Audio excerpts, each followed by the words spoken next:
Rabbi Moshe of Kobrin, a Hasidic master in Belarusia, expressed an idea that was taught to me by my own Rebbe, Rabbi David Ebner, in Jerusalem, and I would like to share it with you from here in Toronto. It is said that Rabbi Moshe of Kobrin once posed a question, and then, as is characteristic of a good darshan, he answered it for himself. So he asked, why do we recite the liturgical Viduy, the confession of sins, on Yom Kippur according to the order of the Aleph Bet? Because, and I'm giving an updated paraphrase of his answer here, in our seemingly ever-expanding universe, our actions may resemble what physicists tell us about something called quantum field theory. Ruthlessly summarized, the theory states that the smallest, seemingly most insignificant bits of matter are not building blocks for the universe like Legos, but they are better thought of as vibrations or ripples in a pond.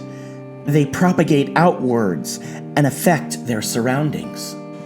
We simply cannot perfectly capture all of the effects of these quantum vibrations.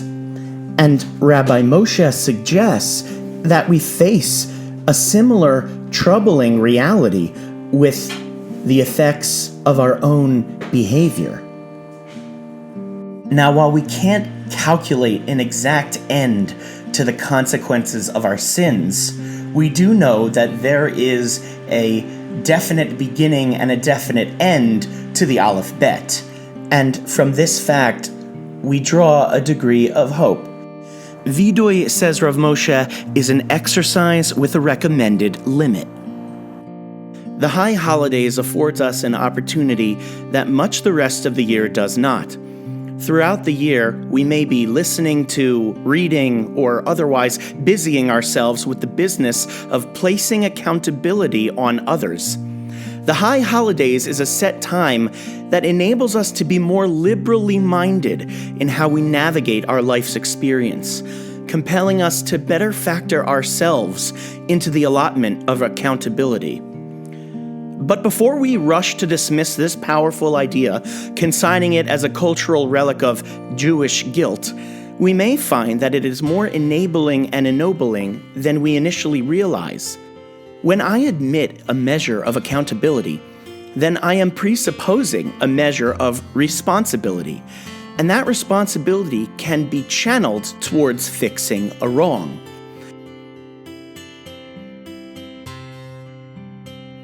When done carefully, the process of Viduy leads us through and away from inner turmoil and towards humility and personal empowerment. We can also suggest that a similar exercise can be done when we search for things for which to feel grateful. Lauren and I can find no end to the gratitude we have for our time here in Toronto. The relationships we've built, the connections we've made, and the lessons we've learned in serving this community will have a lasting impact on our lives. The profound debt of gratitude in which we find ourselves has no theoretical limit.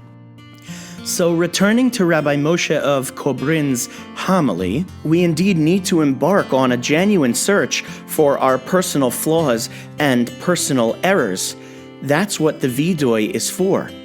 The composition of Viduy suggests that the search must be thorough and exhaustive as we exhaust all the letters of the Aleph Bet. But it cautions us at the same time that we must also stop the search when we reach the letter Taf. In our search for that for which we may feel grateful, there is no recommended limit. So, on balance, between what we may discover about our own limits and shortcomings and what we may discover about our capacity for gratitude in recognizing all of the goodness and kindness in this community, we too find hope and feel emboldened about the future. Lauren, Isaac, and I wish you a wonderful, powerful, and meaningful high holiday season. Thank you.